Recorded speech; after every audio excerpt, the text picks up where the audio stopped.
Hey guys, how you doing? This is Rob here. I'm gonna start off my series about my upcoming show. I'm gonna show you some things about what makes the show possible, and certain things about it that I like, certain parts that I play I like, and all that. I'm gonna start showing you things like that to get the hype going. Um, First off, this okay. First off, this is a caveat. If you're an engineer, sound engineer, or professional level, or even intermediate level. This video is really not for you. This is for the layman's approach to what I'm showing you. I'm not going to get into detail because obviously I'm not that good at it myself. Um, I've only known a little bit of time about this piece of equipment. I was intimidated by it for the longest time. Some people tried to get me into it earlier, and I did. I wish I had. Because it's really not that hard once you dive into it. You just got to dive into things and not be scared about it. You just got to get in there and do it for yourself. And that's what I've learned a little late in life, but that's okay. Never late, better late than never. So this piece of equipment here. This is my broken one. I have one just like it that's brand new. I just got it a couple weeks ago. Beginning of the month, I think.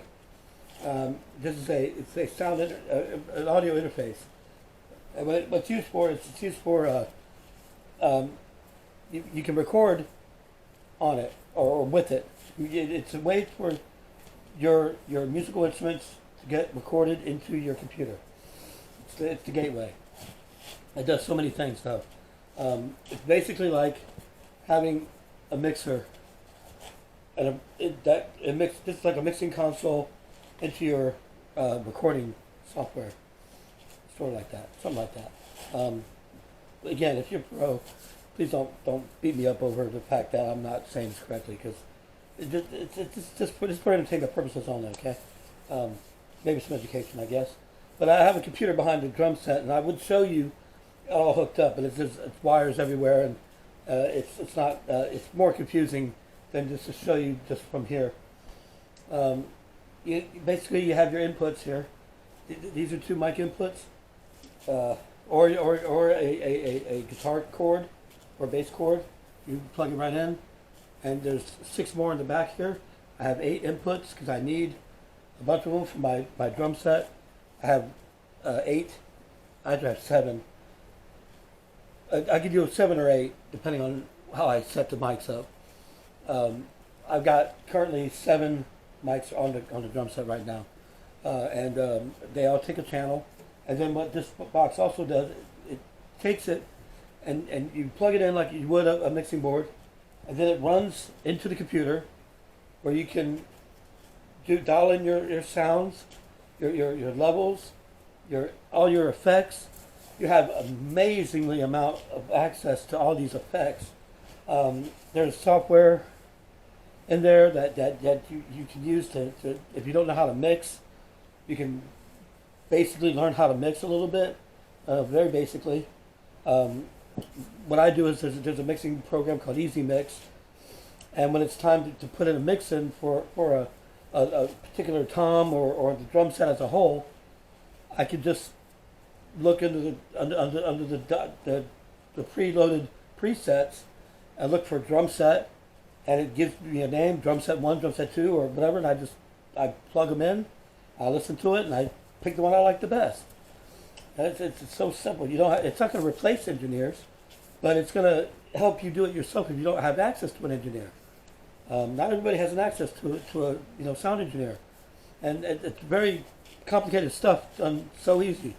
So these things aren't meant to replace people with skills. It's meant to help people that need those skills that don't have access to it. It's a very do-it-yourself environment now. So that's kind of what I do. And I use this interface to help me out with it. And this is why I couldn't do shows for a while, because this one had broken on me. I don't know if I did it or it did it to itself. I'm not sure. But I got another one just like it now, hooked up, ready to go. And this thing that it does for me is that it's kind of like the traffic cop of my setup. It directs people where to go and how to get there. Like with this machine, it is possible for me to have 3 different mixes going on at the same time of the same song, same part of the show. I could have 3 different mixes going on, going to 3 different places, and picking and choosing which track is in each mix. As the play go, as you hit play, and whatever's playing is playing, I have a PA mix for the audience here, which involves not having the drums coming out at all. The drums are not going to that because that would be deafening. The drums are going to because of feedback too, because it's a small room. So the music comes out of the PA in one mix. Then I have a second mix that goes to my ears, and my headphones are plugged into the headphone jack of this, and it's a different mix. It has no drums, but it has the same things going in it that the PA has, except it has a click track as well, so I can keep time better, and I can keep in track with the show. I don't get lost, and all that. So then there's that, and then there's a third mix that goes into either the live stream or the video recording that's happening, and it goes to that, and that's a totally different mix. That's got the drums in it, and it may have the PA, the stuff that's coming out of the PA at different levels and different effects to sound better for the recording. So there's 3 different mixes going on, and the DAW, which is the software that you record with in the computer, talks to this machine and sends it hardwired to all the places I want it to go. Oh, I'm sorry, I kicked you again. I kicked you. I get excited about this stuff because this makes it possible for me to play a show all by myself. And you may say, Rob, that's kind of limiting.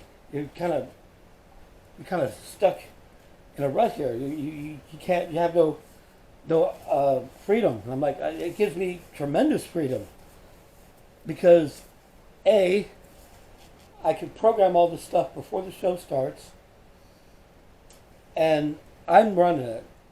It's like I'm playing the music, and I'm running the sound at the same time, and I'm running the light show. The light show talks through this too. You can maybe the light show controller that controls the lights. It goes to here, and you can program in the software in the computer on a MIDI track. You have to use a MIDI track for this. You tell it what note on the MIDI track, and it corresponds to a scene program on the light controller, and this dictates that. This talks to that and makes it happen. So I run a MIDI to this as well that talks to my light controller, and so it runs my light. So I am the performer, the sound engineer, and the lighting director all at the same time. And since I've already done the lighting engineering work and the sound producing work, when I'm playing, I don't really, unless something crashes, which has happened, unless something crashes, I'm free to perform on drums and not have to worry about whether my friend here is going to turn the button on when he's supposed to, or if you know what I'm saying? Because I've had that happen, where people asked them to do me favors for the show, and this is a long time ago, and they got busy talking to somebody and they forgot to do what they were supposed to do, and you don't have that. This does that for me. So I'm everything. I'm stage manager, lighting director, sound engineer, and performer all at the same time. But I do all the pre-planning, so that all I have to do is perform. I'm free to do within the guidelines of but I'm setting the guidelines. So it's not limiting at all. It's freeing. It's freeing because when everything works, I don't have to worry about a thing. All I do is worry about how I'm playing. So it's very exciting, and that's about it. That's about all the time I've got. Yeah, I'm trying to keep these short. And next I'm going to come up with some drum parts. I can maybe show you a difference between how it sounds live and how it sounds in the mix. I'll probably do that and show you some interesting parts that I've come up with that I like. That my favorite parts of playing on the show. Okay. Thanks a lot, guys. See you later.